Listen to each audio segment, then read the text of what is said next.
Aku mau tanya dong kak, gimana pendapat lu kalau misalnya cewek sendiri tidur? What is up guys, back with me again, Eduardo Adam, and welcome back to my content Pillow Talk. Jadi di konten Pillow Talk kali ini, gue basically pengen ngobrol sama kalian. Gue jawabin pertanyaan dari kalian yang udah kalian kirim ke gue lewat DM Instagram, atau mungkin dari TikTok, komen-komennya, atau mungkin juga dari komen di YouTube ini. Jadi basically sebenarnya kayak Pillow Talk itu kan sebenarnya obrolan sebelum tidur. Jadi kayak malam-malam buat yang overthinking, pengen curhat, atau apapun itu, bisa langsung aja DM ke gue, nanti kita ngobrol di sini, oke? Beberapa pertanyaannya udah gue save di sini dan gue akan coba jawabin atau gue ceritakan lah keluh kesah kalian, oke? Yang pertama, namanya pasti gue samarkan ya, karena yang nggak enak lah ya, privacy gitu. Yang pertama, Kak, jujur gue sih rada berat kalau dapet cewek yang udah pernah kiss lips dan pelukan sama mantannya. Apakah gue orang yang childish? Wah, ini menarik nih. Kalau lo ketemu mantan yang udah pernah kissing sama, apa tadi dibilang? Peluk.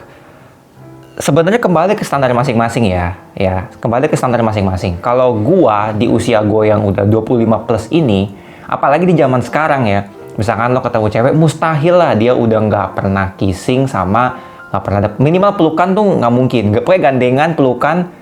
Kalau mungkin kissing masih, gimana ya? Kissing juga menurut gue udah lumrah sih ya, kissing ya, gitu. Bahkan sampai HS ya, itu aja udah mulai, zaman sekarang udah mulai, ya udahlah ya gitu. Tergantung masing-masing. Tapi kalau nanya pertanyaan gue, apakah childish atau enggak, itu nggak childish ya. Kalau childish itu kan kekanak-kanakan. Ya, kalau misalkan kayak gini namanya lo punya standar tersendiri. Misalkan, oh gue mau punya pasangan yang nggak begini, nggak begini, nggak begini, nggak begini. Nah itu kriteria lu. Cukup lu simpen buat diri lo aja. Dan itu nggak masalah. Akan menjadi masalah kalau lo membandingkan ke orang lain, ke standar orang lain. Akan jadi masalah kalau misalkan lo menganggap bahwa standar gue ini lebih baik daripada standar lo. Padahal enggak. Karena ini sifatnya subjektif. Artinya ya hidup-hidup gue, terserah gue mau punya pasangan yang kriteria seperti apa.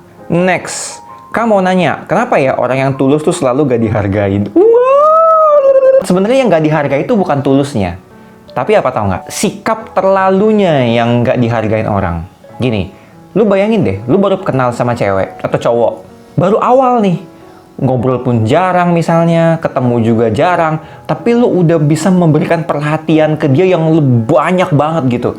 Lo teleponin dia, lo tanya dia di mana, udah makan belum. Itu kan yang basic banget ya. Terus jangan lupa makan lah, jangan lupa tidur, jangan lupa napas, jangan lupa minum. Maksud gua, itu hal-hal yang nggak seharusnya ditanya gitu. Bahkan gue pun kalau pacaranmu juga gue nggak sering nanya kayak gitu. Udah makan belum? Udah apa belum? Nggak. Gue selalu inisiatif pengen, lagi pengen apa? Ini nggak? Lagi pengen bakso atau enggak? Lagi pengen mie atau enggak? Lagi pengen ini atau enggak? Jadi daripada lo nanya, mending lo inisiatif langsung tawarin sesuatu. Itu akan lebih kelihatan keren. Khususnya buat cowok-cowok. Nah, kalau misalkan tadi lo pertanyaannya, kenapa orang tulus selalu nggak dihargai? Karena itu, lo terlalu baik, terlalu perhatian, terlalu. Sehingga pasangan lo mikir, ini orang ada apa ya? Perasaan kita baru kenal deh. Tapi kalau lo udah terlalu ya, lo udah melewati batas, lo udah melewati boundaries. Karena lo harus paham bahwa cinta itu hasil investasi. Semakin lo berinvest, semakin lo sayang. Makanya namanya kasih sayang. Lo kasih, lo akan sayang. Nah, kenapa lo nggak dihargai? Karena lo terlalu. Lo nggak membiarkan si cewek atau cowok ini juga investasi ke lo. Lo nggak membiarkan cowok ini juga ngasih ke lo. Ngasih perhatian, ngasih ruang dia untuk kangen sama lu.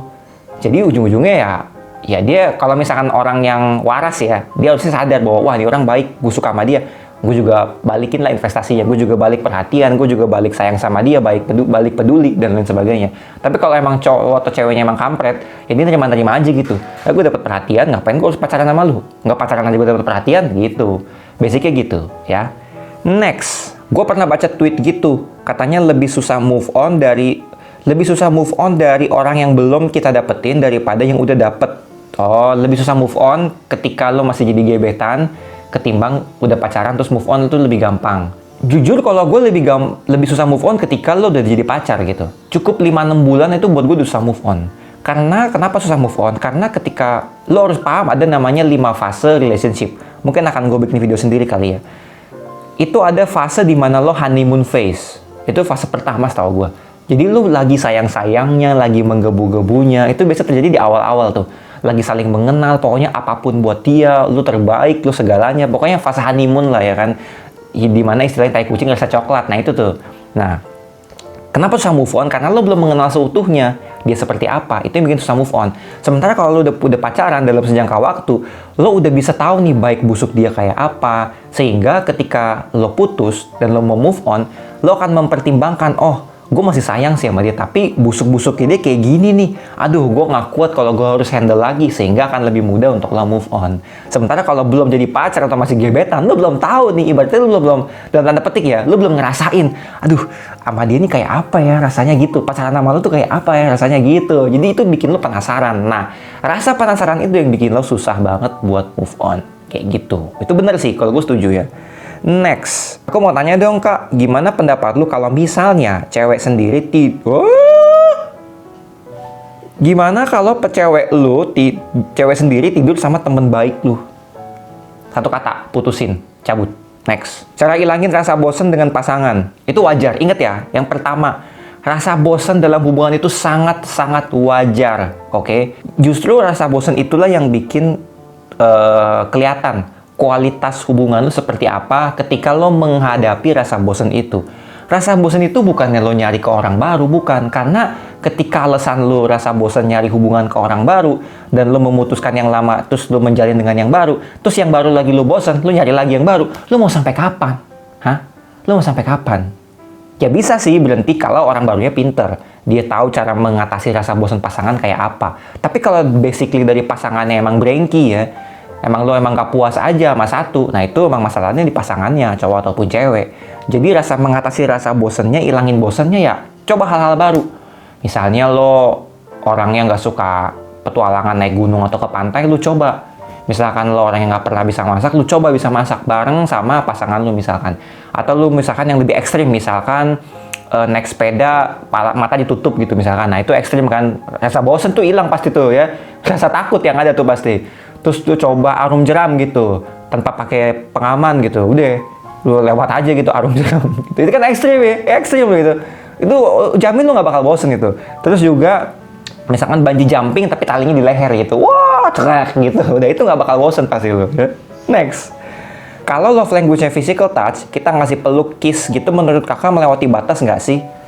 Nah ini balik lagi ke pertanyaan yang pertama tadi, tergantung standar lo dan pasangan lo seperti apa. Intinya harus nyaman ya, konsensual. Ingat, dalam setiap hubungan apapun yang lo lakuin, apapun yang lo jalin, namanya konsensual. Artinya apa? Kesepakatan kedua belah pihak, persetujuan kedua belah pihak. Oke?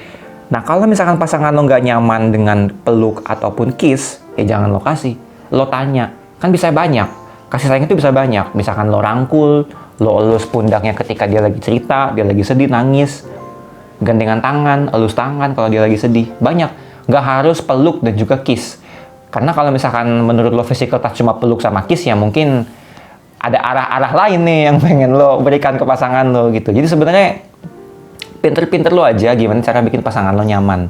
Oke, itu yang paling penting. Oke, itu dulu kali ya untuk Pillow Talk question and answer di episode kali ini. Next kita akan Pillow Talk lagi, mungkin besok atau lusa gue akan upload lagi. Pokoknya apapun yang di kepala lo, tanya aja ke gue, DM ke Instagram gue nih @edu_mcallister. Follow juga TikTok gue di @eduardo_adam, dan juga YouTube gue ini, subscribe, dan lupa like, karena bantu untuk algoritma aja sebenarnya. Oke, thank you so much. Gue Eduardo signing off, dan gue mau tidur, gue udah ngantuk. Ciao.